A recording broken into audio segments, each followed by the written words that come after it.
오늘도 저희들에게 귀한 성의를 허락하시고 건강 주시고 형편과 처지를 허락하셔서 예배당에 나와서 이렇게 예배 드릴 수 있는 귀한 은총 주심을 감사합니다. 예배 드리고 싶어도 드리지 못하는 자들이 얼마나 많은지 모릅니다. 전쟁으로 기근으로 하나님 아버지 나라를 이뤄서 하나님 헤매며 예배 드릴 수 없는 자들, 하나님 저들보다 하나님 우리가 뭐 특별해서 이렇게 예배 드리는 것이 아니라 하나님 우리에게 그들을 위하여 먼저 우리가 바로 서기를 갈망하며 예배에 참석했사오니 하나님 이 시간에 하늘 문을 여시고 하나님의 음성을 듣는 저희들 되어지게 하옵소서. 예수님 이름으로 기도합니다. 네. 이제 디모데서를 마쳤고 이어서 기도서를 같이 은혜를 나누려고 합니다. 사도 바울은 충실한 동력자였던 디모데 그리고 디도 이 두 사람을 큰 험악한 에베소와 또 이 크레테라는 섬에서 목회를 하도록 이렇게 그들에게 맡겨 주었습니다. 이 디도서가 쓰여진 당시에 이 그레데 섬은 여러 가지 복합적인 특성을 가진 그런 지역입니다. 디도를 왜 그곳에 남겨 두었는가? 그 이유를 이해하려면 먼저 그레데 섬의 그 지리적이나 사회적이나 문화적이나 종교적인 특성을 우리가 이해해야 합니다. 지리적으로는 아주 이 지중해 동남쪽에 위치한 아주 큰 섬입니다. 공서 길이가 약 260km가 된다고 합니다.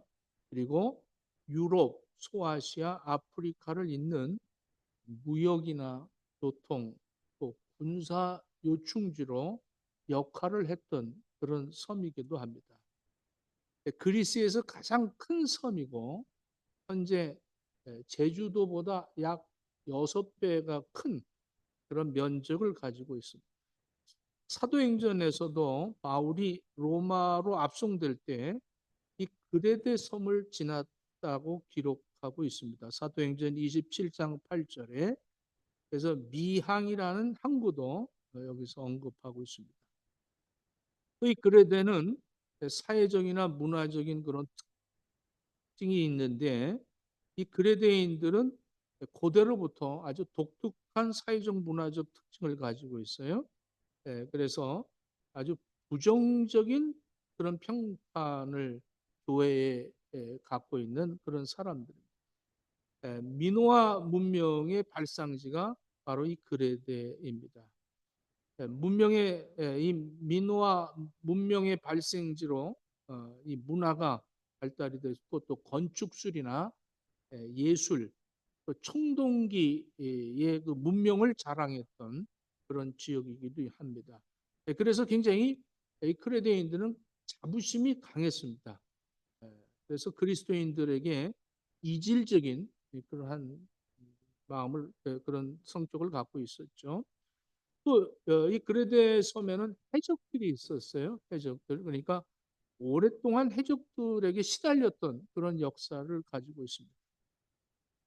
이 바울은 디도서 1장 12절에서 이 그레데인들의 특징을 이렇게 얘기합니다.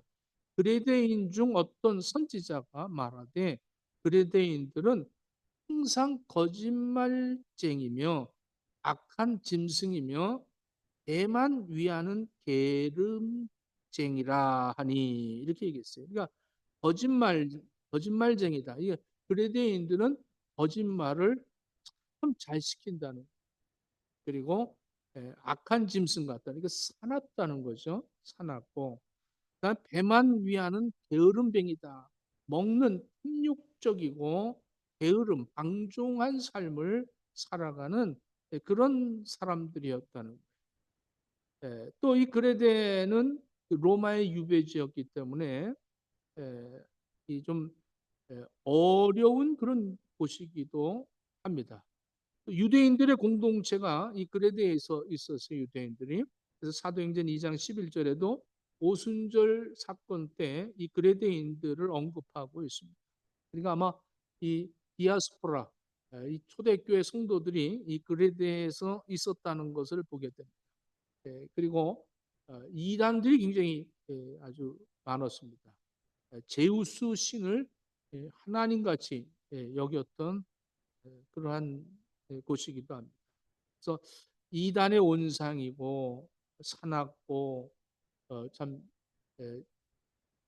좀 이 무서운 그러한 특징을 가진 그런 사람들에게 바울은 디도를 거기에 남겨놓았다. 왜 남겨놓았을까? 이제 디도서 우리가 공부하면서 5절을 보면 남은 일을 정리하고 각성의 장로들을 세우게 하려 함이니, 그러니까 남겨져서 해야 할 일이 있었다는 거죠. 건강한 교회를 세우기 위해서 그 혼란스러운 상황을 바로잡고 거짓 교사들의 가르침을 맞서서 진리로 사수하라. 이래서 디도를 그레데에 있는 교회에 남겨두었다. 믿음의 아들 디도라고 이렇게 얘기합니다. 디모데에게도 믿음의 아들 디도라고 얘기했는데, 디모데라고 그랬는데 이 디도에게도 믿음의 아들 이렇게 얘기합니다. 그리고 4절 말씀 볼까요? 같은 믿음을 따라 나의 참아들 된 디도에게 편지하노니 하나님 아버지와 그리스도 예수 우리 구주로부터 은혜와 평강이 내게 있을지어다. 이렇게 말합니다. 나의 참 아들 디도에게. 참 아들이다. 보면 이 디도를 바울은 그 힘들고 어려운 그 선교 여행에 항상 이 디도가 따라다녔던 것을 보게 됩니다. 그에게 매우 중요한 임무들을 맡겼던 것들을 성경에서 찾아볼 수가 있습니다. 사도행전 15장에서도 찾아봅니다. 그리고 바울은 예루살렘 교회가 이방인들을 형제로 받아들이는 것이 아주 굉장히 받아들이지는 않습니다. 이방인들을. 그랬을 때 그것을 결정할 때에도 디도를 데리고 왔습니다. 디도는 이방이었던 사람입니다. 또 고린도 교회를 향해서 꾸짖는 편지를 보낼 때도 디도를 통해서 보냈습니다. 중요한 편지죠. 고린도후서 2장 4절에.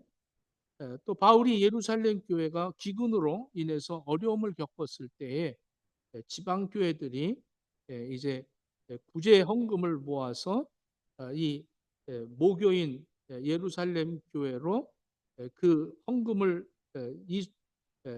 이제 보낼 때에도 고린도후서 8장 16절 17절에 보면 역시 디도를 보냅니다. 그러니까 굉장히 바울은 디도를 굉장히 신뢰했고 디도가 굉장히 충성했다는 거죠. 어떠한 일을 맡았을 때 그것을 성실하게 책임 있고 모든 것을 다해서 그것을 실천했다는 거예요. 이게 뭐 우리 좀 몇 명 안 되는 우리 행복의 교회 식구들이 자기가 맡은 일은 책임을 지고 하잖아요.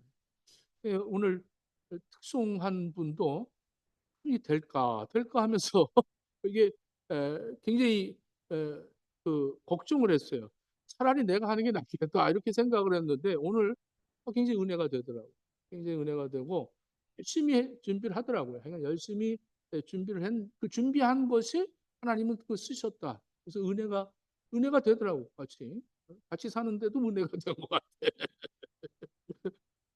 그리고 또 처음 내가 하모니카 부는 걸 처음 봤어요. 이게 처음 어, 아, 보여주지도 않고 여기서 공개를 하더라고요. 어떻든 내 옆에서 지금까지 40년 넘도록 목회를 돕는 걸 보면 충성된 디도 같은 사람이 아닌가. 또 저와 여러분들도 마찬가지예요. 또 오늘도 이렇게 인터넷을 또 책임진 우리 에, 의경 성도도 뭐 본다이 정선에서 여기까지 오기가 얼마나 힘들겠어요. 그러나 내 맡은 일은 또 저는 그렇게 확신해요.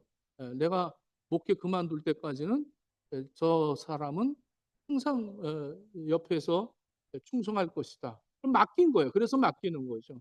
맡기는 거예요. 다 이렇게. 맞죠? 아멘이 돼요. 그러니까 맡은 자들 새벽 기도 저는 목회하면서 제일 지금이 흥분되고 기뻐요. 새벽 기도가 5시 아니야. 그런데 그 새벽 기도를 4시 50분부터 들어옵니다. 또 55분에 시작이 돼요. 너무 설레. 다 들어와 있어. 너무 설레는 거예요. 그렇게 그런 교회가 드물죠. 지금 뭐 잘 먹고 잘 살고 어디 야외 놀러 가고 또 모여서 뭐 성경 공부하면서 또 먹고 그런 부류들이 있지만 우리 교회의 특성은 새벽기도 뭐 맡은 일에 복음을 전하고 기도하는 일에 전무하겠다. 그게 최고 아니겠어요? 뭘 더 바라겠어? 복음 전하고 기도하고 예배 드리고 어, 할렐루야. 그래서 고린도후서 8장 23절에 보면 바울이 이렇게 얘기해요. 기도로 말하면 나의 동료요, 너희를 위한 나의 동력자요, 우리 형제들로 말하면 여러 교회 사자들이요, 그리스도의 영광이니라. 이렇게 합니다. 기도는 이방 사람이에요. 이방 사람인데 그리스도의 영광이다. 이렇게 얘기를 합니다. 그래서 글에 대해 남겨둔 것이 그 이거 아무나 남길 수 없어요. 거기다가 예. 행복의 교회 아무나 남겨지지 않습니다. 저는 그 확신합니다. 여러분들 정말 하나님이 인정하시는 사람들. 할렐루야. 안 그런 것 같아? 억지로 남아 있는 것 같아. 자, 3절 말씀을 한번 보겠습니다. 함께 있습니다. 중요한 말씀이요. 자기 때에 자기 말씀을 전도로 나타내셨으니 이 전도는 우리 구주 하나님이 명하신 대로 내게 맡기신 것이라. 하나님 때에 나타난 말씀이래요. 자기 때에 자기 말씀을 만세전에 택하신 자들을 위하여 전도로 나타내셨으니 이렇게 말합니다. 하나님이 영원전에 이 세상을 만들기 전에 창세 이전에 영원전에 구원을 계획하고 계셨고 그 계획을 하나님 자기 때에 이루어 놓으셨다는 거예요. 자기 때가 언제입니까? 예수 그리스도가 이 땅에 오셔서 십자가에 죽으시고 부활하신 바로 이 시점을 구약 시대에는 그림자로 예표했지만은 이 예표로만 보여졌던 하나님의 구원의 계획인 예수 그리스도를 통해서 명확하게 나타냈다는 거예요. 오랜 시간에 감추었던 어떠한 그런 그 보물이 마침내 이렇게 공개가 되어졌다는 거예요. 공개가 되어졌다.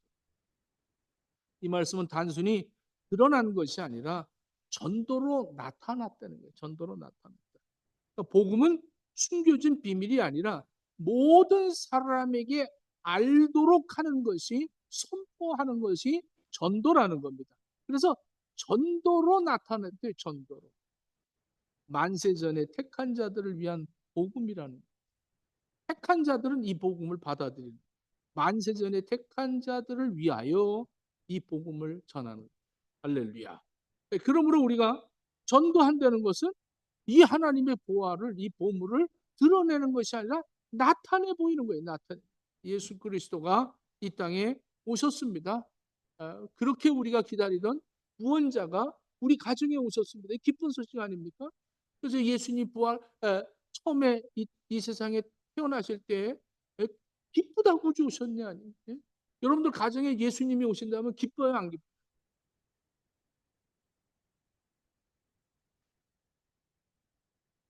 기쁠 거예요.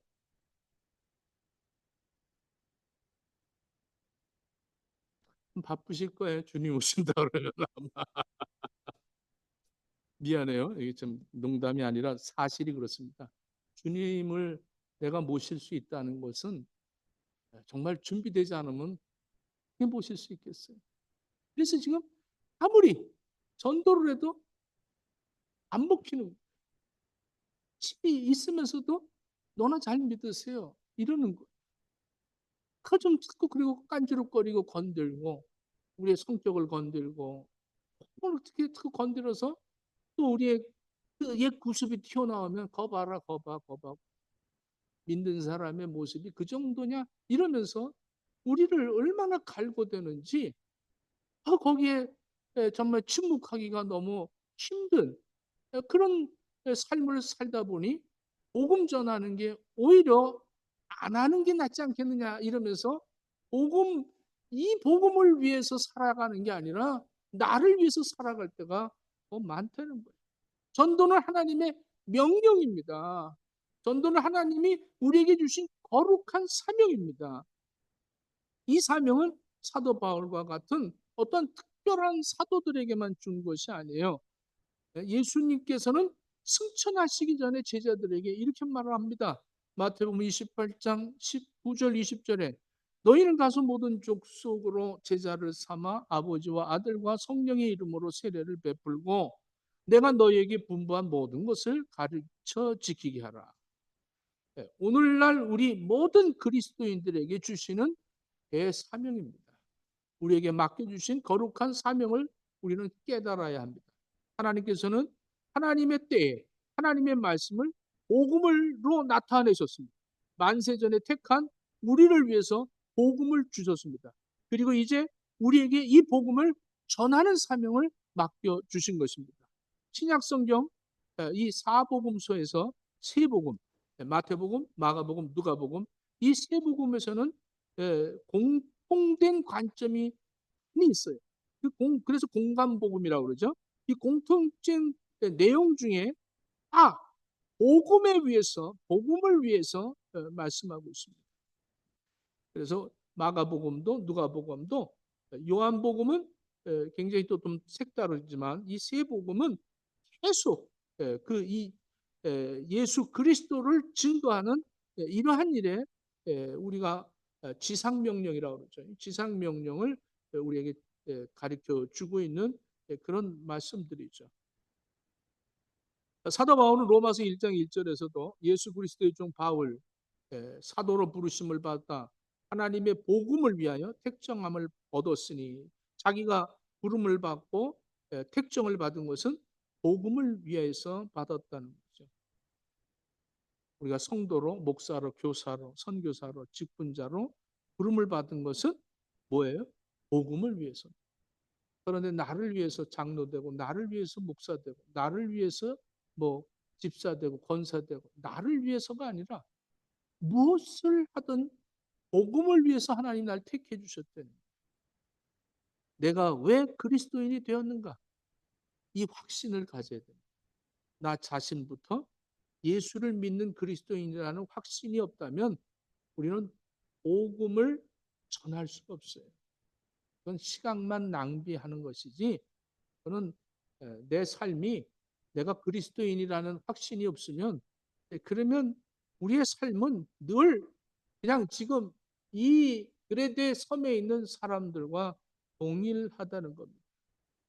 바울은 성령 충만함으로 늘 확신과 이 정체성을 잃지 않고 있습니다. 지금 그 습한 지하 감옥소에서 지금 이제 곧 내 목이 잘려 이제 순교당해야 할 그 시점에서 이 디도에게 내가 너를 왜 남겨놨는 줄 아나. 그리고 이 디도가 이 디도서를 기록해서 우리에게 오늘 이렇게 디도를 가르쳐주는 이 말씀은 하나님이 나와 너 또 우리 지금 이 시대에 살고 있는 성도들 너희를 왜 하나님이 택해 주시고 너희들을 왜 부르셨니? 복음을 위해서다. 이 복음은 기쁜 소식이다. 그렇게도 기다리고 기다리던 메시아가 베들레헴에 태어났다는 거예요. 그것도 처녀의 몸에 잉태가 되었다는 거예요. 그래서 모든 천사들이 그 복음을 전하죠. 그 베들레헴에 예수가 나셨으니 곧 그리스도다. 이렇게 선포합니다. 이 기쁜 소식이죠. 이 기쁜 소식을 받은 목동들이나 많은 사람들이 그 예수, 아기 예수를 만나러 기쁜 거예요. 예수님이 나를 위해서 오셨다는 거예요. 이 숨겨진 이 하나님의 그 놀라운 사랑이 이 세상에 왔다. 그리고 그 사랑이 모든 사람이 알도록 인류의 역사의 흐름 속에서 예수님은 십자가에 못 박혀 죽으신 이 사건이 바로 우리 택한 우리들을 위하여 구원하기 위해서 내 죄값을 다 치르셨다. 이 기쁜 소식 아닙니까? 그리고 죽었는 줄 알았는데 사흘 만에 다시 부활하셨다. 다시 살아나셨다. 그리고 이제 하늘에 올라가 그 천국에 내가 거주할 맨션을 마련하고 날 데리러 오실 것이라는 거예요. 할렐루야. 기뻐 안 기뻐? 생각만 해도 코로 웃음이 나는 거 아니겠어요? 이게 내 소망이 되어져야 되는 거예요. 이거를 믿는 거예요. 이게 믿어지지를 않는 거예요. 좀 더 눕고 싶고 더 자고 싶고 더 먹고 싶고 더 놀고 싶고 오래 살고 싶고 왜 아프면 왜 아픈가? 왜 힘들면 힘든가? 왜 나는 돈이 없는가? 왜 나는 만난 사람들마다 이렇게 어려운 사람들만 내 주변에 있는가? 들리는 소식들은 누구 죽었다 그러고 아프다 그러고 뭔 이런 삶 속에 살고 있는가? 이러고 헤매고 있는 사람들이 어떻게 내가 그리스도입니다. 내가 예수 믿고 구원받은 사람입니다. 나는 천국 갈 사람입니다. 이렇게 어떻게 얘기하겠어요? 그러니까 사람들이 너나 잘하세요. 이렇게 얘기합니다.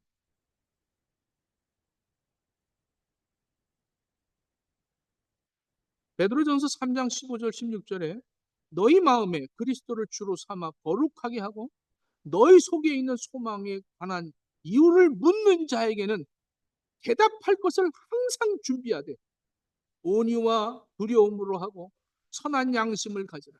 이는 그리스도 안에 있는 너희의 선행을 욕하는 자들로 그 비방하는 일에 부끄러움을 당하게 하려 함이라. 이렇게 말씀합니다. 항상 대답을 준비하고 있어요. 너 왜 그렇게 사니? 예수님이 보십니다. 할렐루야. 우리 예수님이 나와 함께 하십니다. 복음을 전하기 위하여 언제라도 답변을 준비하라고 베드로 사도는 우리에게 권면하고 있습니다. 전도자들을 공격하고 모욕하고 화나게 하는 일들이 다반사 아니겠어요? 그런데 이 그레데 사람들이 바로 이런 사람들이라는 거예요. 거짓말, 게으름 피고, 악한 집승 같고, 난폭 가고 이런 것들이 넘쳐나는 곳에 복음을 전도하는 그런 현상이라는 거예요. 그게 그 현재의 상황이라는 거예요. 전도는 내게 맡겨진 것이요. 나에게 맡겨졌다는 거예요. 해도 되고 안 해도 되고가 아니에요. 맡겨진 거예요. 베드로후서 3장 9절에 보면 주의 약속은 어떤 이들이 더디다고 생각하는 것 같이 더딘 것이 아니라 오직 주께서는 우리를 대하여 오래 참으사 아무도 멸망하지 아니하고 다 회개하기에 이르기를 원하시느니라. 이렇게 말합니다. 지금 더디다 이렇게 생각하고 지금 뭐 이스라엘 또 이란이 지금 뭐 크게 전쟁이 일어나서 3차 전쟁이 일어나고 성경에 이 아마겟돈 전쟁이 바로 이런 것이 아닌가 이러면서 이렇게 종말론자들은 마지막 때 되어질 일들에만 관심을 갖고 있지만 우리는 현재 오늘 나에게 주어진 사람들에게 이 기쁜 소식을 전하기 위해서 존재하고 있다는 거예요. 이거를 안 하면서 맨날 죽으면 어떡하나? 죽어서 천국 갈 수 있을까?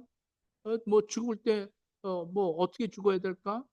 맨날 이 종말론자들은 맨날 그 마지막 때를 얘기하는데 성경에서는 하나님의 때에 하나님이 나타내신다는 하나님은 모든 사람이 구원을 받고 진리를 아는 데 이르기를 원하고 계십니다. 예수님의 마음은 재림하시는 그 마지막 순간까지 한 영혼이라도 구원하시기를 원해서 저와 여러분들을 살려두고 계신 거예요. 우리를 통해서 내가 너를 택했다. 내가 너를 위해서 죽었다. 내가 너를 위해서 부활했다. 내가 너를 데리러 올 거야. 내가 너에게 부탁한 건 딱 하나야. 영혼을 구원하는 일이야.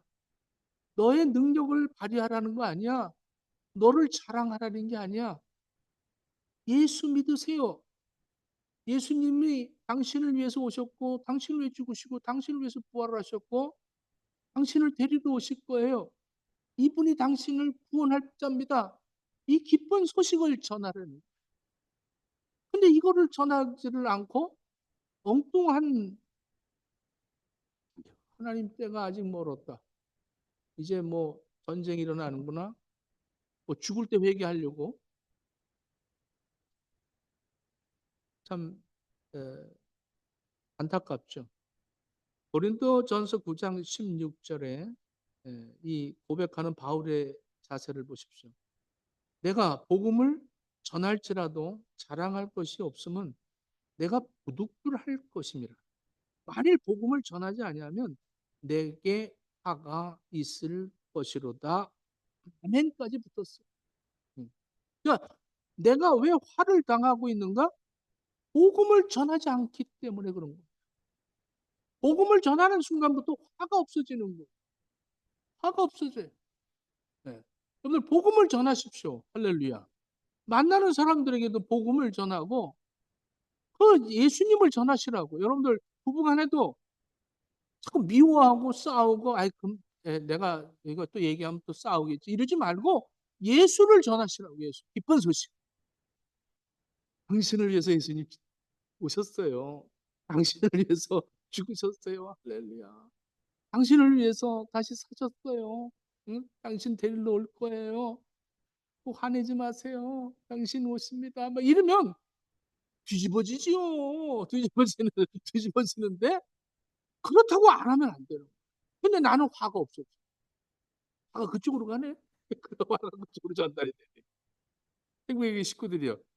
오늘 내게 맡겨진 이 복음 전도, 이 명령이 여러분들 정말로 내 자신의 믿음의 확신을 가집시오. 아, 내가 이것 때문에 하나님이 택해 주시고 부르셨고 이 복음을 전해야지. 기쁜 소식, 예수를 전.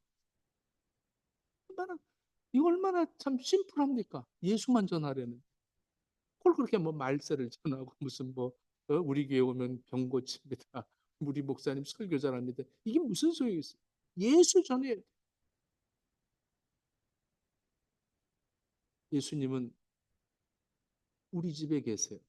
내 마음에 계십니다. 예수님은 여러분들의 직장에 있습니다. 학원에 계십니다. 근데 예수님을 자꾸 소개를 안 하니까 예수님이 같이 계시는 가운데 예수님은 전혀 없어. 예수님은 투명하기 때문에 안 보이기 때문에 예수님의 존재의 가치를 너무 없이 여기는 거죠. 예수님이 여러분들의 사업장에도 계세요. 할렐루야. 그리고 어디를 차 앉으면 차 안에도 계세요. 쭉 기도하시고 예수님 나와 동행하시는 예수님. 지금 나는 그렇게 예수님을 외면해도 예수님은 한 번도 나를 외면하지 않으시네. 자꾸 예수님을 증거하는 거예요. 이 놀라운 삶이 우리 행복에게 회복되어지기를 예수님 이름으로 축원합니다. 저는 기대합니다. 이 디도서를 이제 또 내일 모레 새벽 기도 때 말씀을 준비하면서 기대해요. 4시 55분에 시작하는 이 새벽 기도.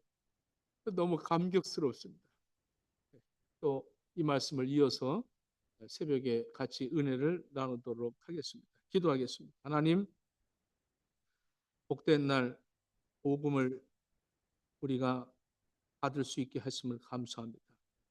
하나님, 이 복된 소식을 왜 자꾸 전하지 않고 나쁜 소식을 전하고 화나는 소식을 전하고 그렇게 살았는지 하나님, 이 예수 그리스도의 이 기쁜 소식을 전하는 우리 행복의 식구들 되어지도록 허락해 주시옵소서. 예수님 이름으로 기도합니다.